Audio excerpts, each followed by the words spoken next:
Attention, première prise. Je rentre dans la machine, je regarde si la ligne d'arbre n'est pas engagée. Ben, ça pourrait être un bout de ferraille, quelque chose qui gêne. S'il n'y a pas de chiffon ni de fuite extérieure au moteur, je regarde si les manettes sont bien à zéro. Il ne faut pas qu'elles soient à fond, on lance le moteur, on ne sait pas. On fait le tour, on regarde s'il n'y a pas de fuite extérieure, d'eau, d'huile, de gasoil. C'est bon.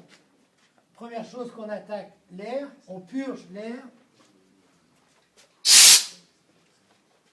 On dispose notre circuit. On gonfle la bouteille.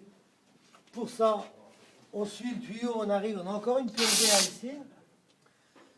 Le compresseur, il a forcément de l'huile, dont on vérifie le niveau d'huile du compresseur ici, avec le miroir ou carrément en enlevant le bouchon. On met le contact et on le met en route. Bon, on va économiser un peu. J'aurai assez pour lancer peut-être. Bon, le circuit d'air, c'est bon. Qu'est-ce qu'on avait dit? Après, on faisait l'eau de mer, c'est ça? Donc, on dispose l'eau de mer, j'ouvre ma vanne, j'arrive en butée, je referme d'un quart de tour, de façon à ce que le collègue qui vient derrière ne la trouve pas bloqué. Donc, aspiration à la mer, refoulement à la mer s'il y en a un, ici il n'y en a pas. Voilà pour l'eau de mer, c'est bon. Ensuite, on faisait l'eau, je crois. L'eau, on regarde le niveau. S'il en manque, non, on n'en rajoute pas. On se demande où elle est passée. Elle est passée, ça sera, s'il en manque, c'est ou une fuite extérieure au moteur, ou une fuite interne, ce qui est beaucoup plus grave. Ça peut être une culasse fêlée. Dans ce cas-là, l'eau, on retrouverait l'eau sur la tête du piston. Ou une chemise fêlée, on retrouvera l'eau dans le carter du moteur. Donc, tout à l'heure, en virant le moteur, on pourra voir sur quelle tête de piston se trouve l'eau, si jamais c'est le cas. Si tout va bien, bon, pour l'eau, il n'y a rien à disposer, c'est bon. Ensuite, on faisait le gasoil, je crois. Le gasoil, donc on regarde le combustible, s'il y en a en appuyant sur le bouton. Ce bouton qui est un organe de sécurité, quand j'appuie dessus, je mets en communication la caisse avec la monture de niveau pour voir le niveau. Quand je lâche, ça coupe cette communication, ce qui fait que si la monture de niveau casse, on vide que la monture de niveau et on ne vide pas la caisse. Ensuite, on décante, on ouvre ici pour décanter, enlever l'eau ou les sédiments qui pourraient se trouver dans le pot de décantation. Ensuite, j'ouvre le gasoil qui va directement, je referme ma carte de tour, qui vient ici à la petite pompe de gavage manuelle, puisque rien n'est en route. Je gave le circuit en gavant à la main avec ma pompe à main. J'envoie du gasoil par le filtre qui vient remplir la rampe d'alimentation des pompes à combustible jusqu'à ce que le clapet de décharge qui se trouve en bout de rampe se décolle. Si bien qu'entre ma pompe manuelle et le clapet de décharge, j'aurai une pression de 3 bars, ce qui va optimiser le lancement parce que toutes mes pompes à gasoil seront bien gavées. J'ai dit les pompes, pas les injecteurs. Comment on voit que le clapet est décollé? On fait ça approximativement, on pompe plusieurs fois. On ne peut pas le voir, à moins d'avoir un manomètre sur la rampe qui nous indiquerait la pression. Mais on n'en a pas. Là, on peut l'écouter, mais si jamais il y avait un groupe en route, on n'entendrait rien. Bon, pour le gasoil, c'est fait. Ensuite, je fais ma ronde d'huile, carter du moteur, ici. On regarde les niveaux. Un niveau, ça se prend comme ça. Hein. Comme ça. On essuie, on remet dedans. Il faut faire attention quand le bateau bouge. Et bien souvent, si le bateau bouge, s'il y a du roulis, on le prend 3 fois. Un coup de ce côté-là, un coup de ce côté-là, et un coup au milieu si on peut. Ça nous donne une idée à peu près exacte du bon niveau. Carter moteur, la même chose pour le réducteur inverseur, ainsi que les tambours. 3 niveaux d'huile. Surtout ne pas oublier, hein, c'est vital. On ouvre les décompresseurs ensuite pour pouvoir virer. C'est ouvert partout? Ouais. Je vais virer mon moteur pour vérifier s'il est libre de tout mouvement. Qu'est-ce qui pourrait l'empêcher d'être libre? On a dit tout à l'heure, ça peut être de l'eau, d'une culasse fêlée, d'une chemise fêlée, ça dépend où se trouve le piston. Un segment cassé, une soupape cassée, qui ferait que, environ le moteur, il va bloquer, et je verrai où il bloque, et je chercherai pourquoi. Je vais virer ce moteur de 2 tours complets, de façon à faire un cycle. Parce que c'est un moteur 4 temps. Si c'était un 2 temps, je virerais d'un tour. Donc je le mets sur le départ, que je trouve plus d'ailleurs.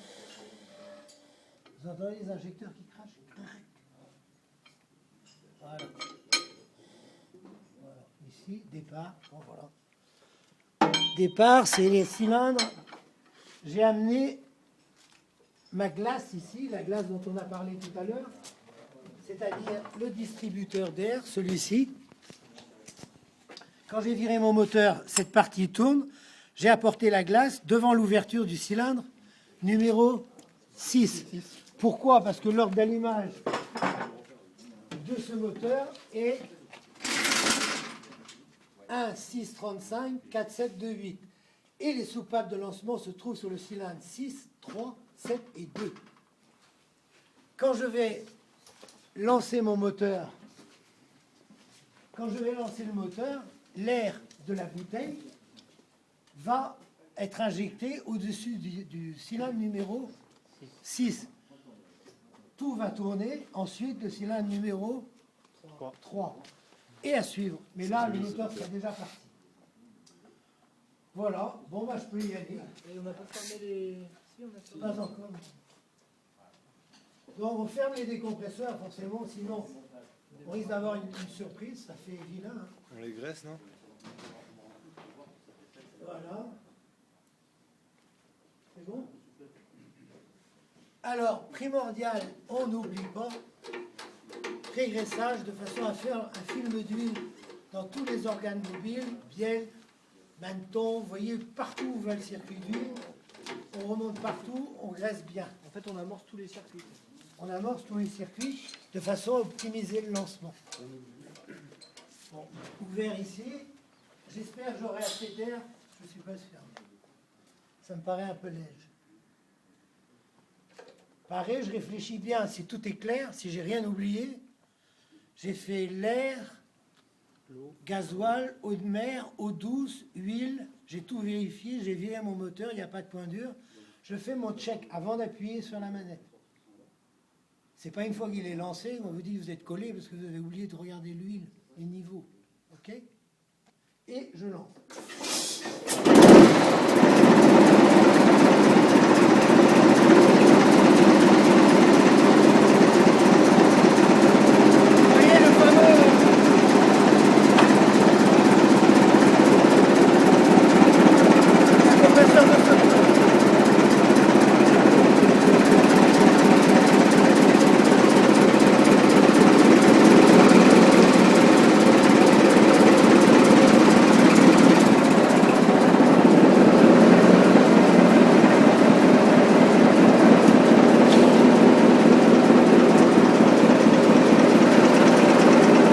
Regardez les pales de Linda.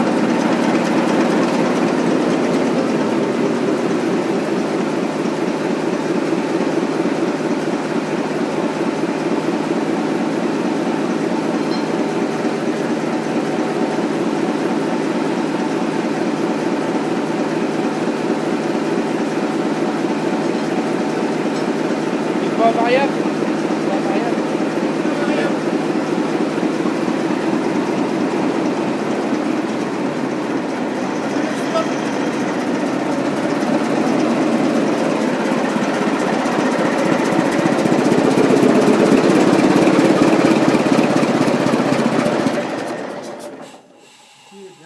Donc qu'est-ce que j'ai fait en appuyant là-dessus?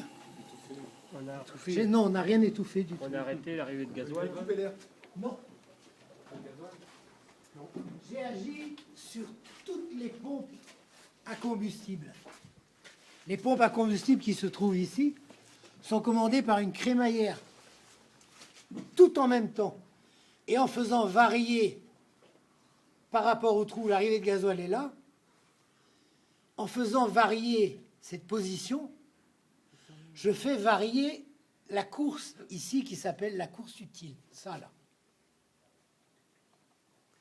Si je me mets comme ça, là, je ferme, l'injection commence. Dès que la rampe hélicoïdale a découvert le trou, je me mets en communication avec ça, l'injection s'arrête. Donc, en faisant varier la crémaillère, je fais varier la course, donc la quantité de gasoil injecté, donc la vitesse. Et pour faire varier ça, c'est avec l'accélérateur. Regardez, la crémaillère se trouve ici. Oh, c'est bon, les mecs. Vu? Vous voyez que le piston bouge à l'intérieur? Seulement, toutes les crémaillères sont reliées les unes aux autres. Et quand